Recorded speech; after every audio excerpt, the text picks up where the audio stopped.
Welcome to Vintage Variety. Today's content is vintage jewelry identification, and I'm going to be talking about jewelry clips. There are many different kinds, and today I will be showing you the differences between them, along with pieces that I have in my personal collection of vintage jewelry.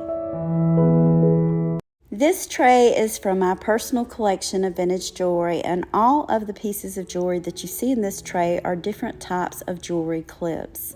If you've been collecting jewelry for a while, you probably already know about the different types of clips and what they're used for, but if you're new to collecting, it can be somewhat confusing, and that's what we're going to talk about today. I'm going to start out talking about dress clips, and that's what all of these pieces that you see here are. I'm going to start with these. This is a matched set of dress clips, and what I'm going to do is flip them around and show you how they're constructed. On a dress clip, usually the back piece will be elongated like you see here on these clips. The backs of clips are usually elongated. Sometimes they can be different shapes, like this one has more of a rounded shape. But one thing that they will all have in common, and I'm going to show you on this one, is they're going to have these sharp, jagged little points on them like teeth. This was made specifically to clip onto fabric. So these little points would grip down into the fabric and hold onto it to keep the clip into place. Often these clips were purchased in pairs like you see here, and there were a lot of different ways that they could be worn. The most common way for them to be worn was pinned to the collar of a dress, a jacket, or a shirt, and that would give the outfit a little bit more pizzazz. When you run across dress clips, keep in mind that they are more valuable to collectors if they are in sets. That said, they were not always worn in sets. They could be worn individually. So if you run across a dress clip that you really like and think you would like to add it to your personal collection, don't overlook it just because it doesn't have a matching piece. There's still a dozen different ways that you can wear it. And I'm going to show you some pictures with a few examples. And then I'm going to show you all of the dress clips in my personal collection. Here is one example, pinned onto the collar of a jacket, a coat, or a blouse. Twin dress clips also look very beautiful when pinned into the hair or onto the straps of a summer dress. Individual dress clips can be pinned into the center of a dress, a shirt, or a blouse, added to a handbag or a pocket. They can also be clipped onto chains and worn like a pendant. And another beautiful look is to clip one of these onto a ribbon and wear it like a choker. I have quite a few clips with the colored rhinestones in my personal collection. This one has a very Art Deco look to it. I love the design of this piece. This one is rather large. It makes a great necklace pendant. Here are some more that I own, and these are a matched set. This is another matched set, and these are set with rhinestones. This large dress clip just so happens to be one of my favorites. It was made by New England Glass Co., and I like to wear this piece like a necklace pendant. I have a smaller version of this also. This is the smaller version. I have worn these together, pinned to different lengths of chain as necklaces. This is another individual dress clip. I showed this earlier as an example of how to wear them pinned to the center of a blouse, and that is my favorite way to wear this. This lovely little dress clip is made out of pewter. This dress clip I found in a jewelry bag. Unfortunately, it is missing a couple of stones, but I'm going to cut the light off and show you guys that this is uranium glass. I know that on camera it looks as though these glass stones are orange, but they're more of kind of a yellow tone. Under the UV light, they light up a green color. Only the small ones though. The big center stone doesn't light up at all, so it makes me wonder if maybe at one time or the other it had been replaced. These two coral colored dress clips go together rather well even though they aren't a set.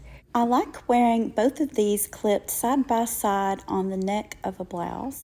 This is a beautiful old celluloid dress clip. This one is done in a very lightweight plastic, and it has rhinestones set into it to add a little bit of sparkle.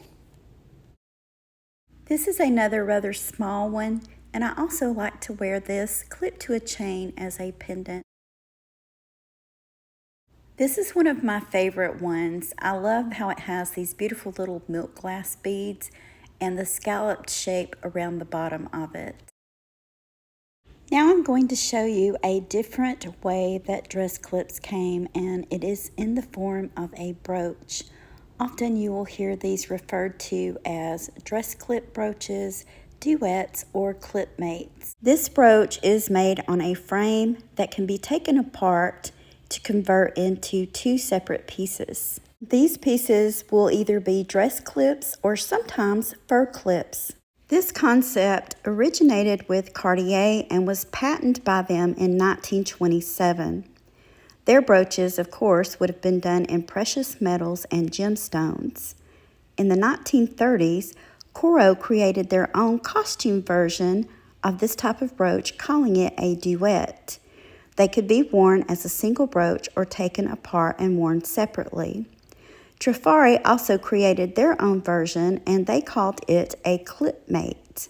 I'm going to show you guys the construction on the back, and we will take this apart so you can see how it works. So you have the pin back, and then you have these two pieces that flip up like so.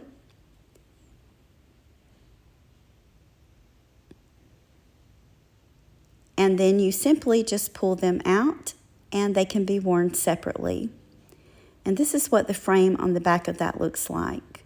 You can see that this is really just a simple little frame, but the idea of this is ingenious. This is how the two separate pieces look. You can see that they match, and they would often have been worn together. To turn it back into a brooch, the back pieces would be flipped up again and reinserted into the frame. I'm going to show you how this brooch goes back together on the frame. You can watch as I insert the pieces.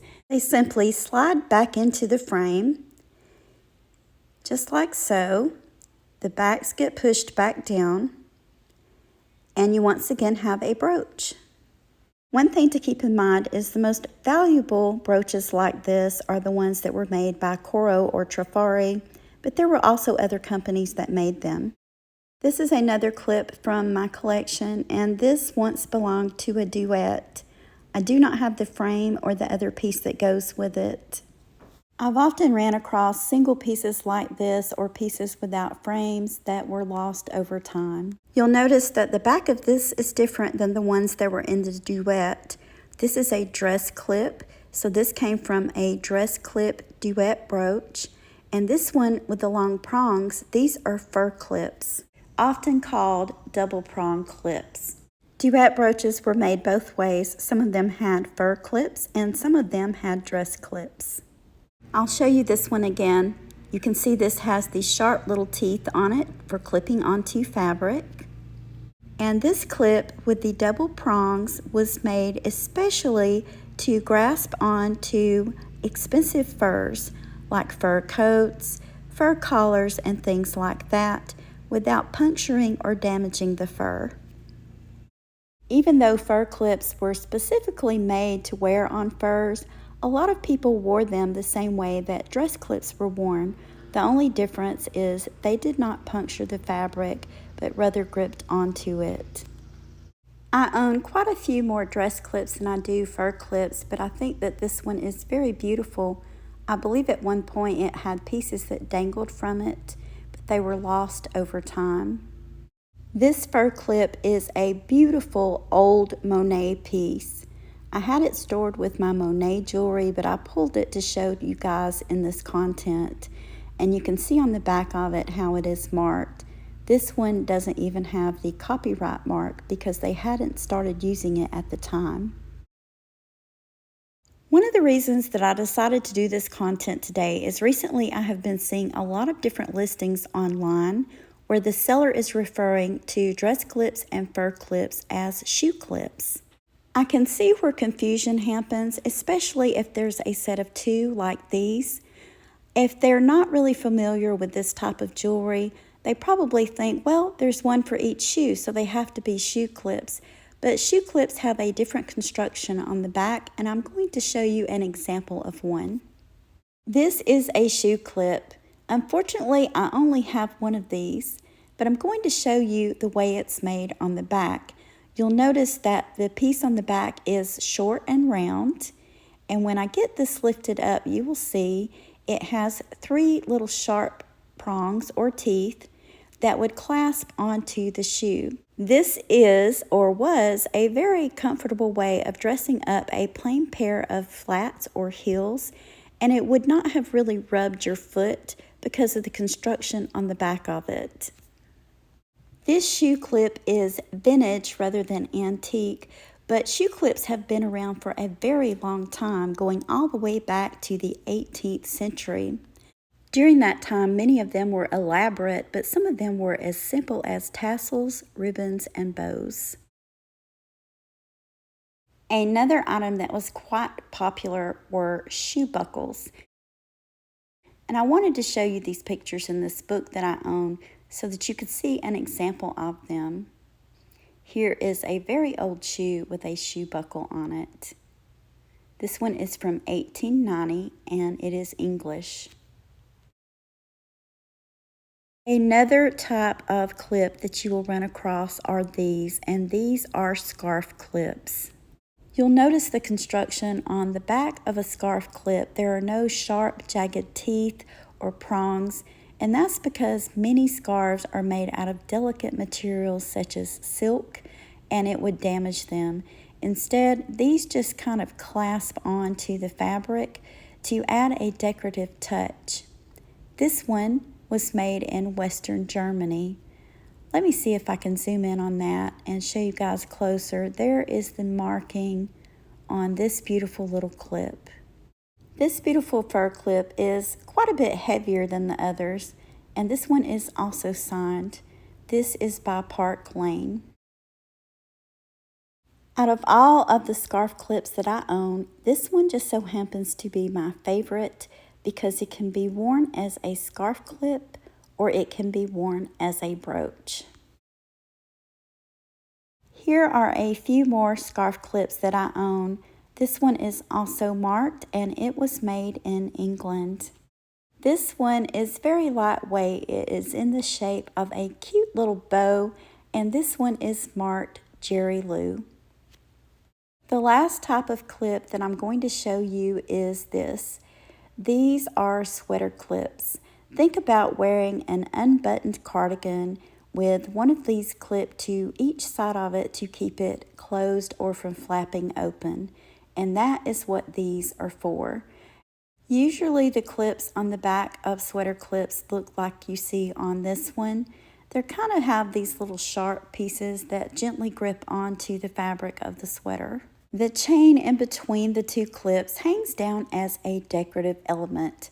Now this little sweater clip is really interesting because I don't think that it was originally a sweater clip at all. It looks like two clip-on earrings, and I think, and I could be wrong, correct me if I am, that someone decided to turn these earrings into a homemade sweater clip. You can see the construction on the back of this. It looks as though these originally had a piece that dangled down. Someone removed it and added a piece of chain to make a homemade sweater clip. You can see the chain is a completely different color than the backs. But I like these. I like having pieces in my collection that are rather unusual like this one. Just so there's no confusion, I wanted to show you this one last piece. This is not a sweater clip. These are two separate brooches with chains hanging between them. I'm not going to take it down, but the construction on the back of this is actually the construction of a brooch. These are called a chatelaine brooch when you run across them. They could certainly be worn like a sweater clip, but they're actually meant to be worn as a brooch, and they look really pretty pinned onto the front of a blouse at different angles so that the chains dangle between them. So let me know what type of clip is your favorite. Leave me a comment below. I want to thank you for taking time out of your day to share these items with me. If you haven't already, please give me a thumbs up, subscribe, and ring the bell for notifications on more content about collecting vintage and antique items. Thank you again for watching, and I hope you all have a wonderful day.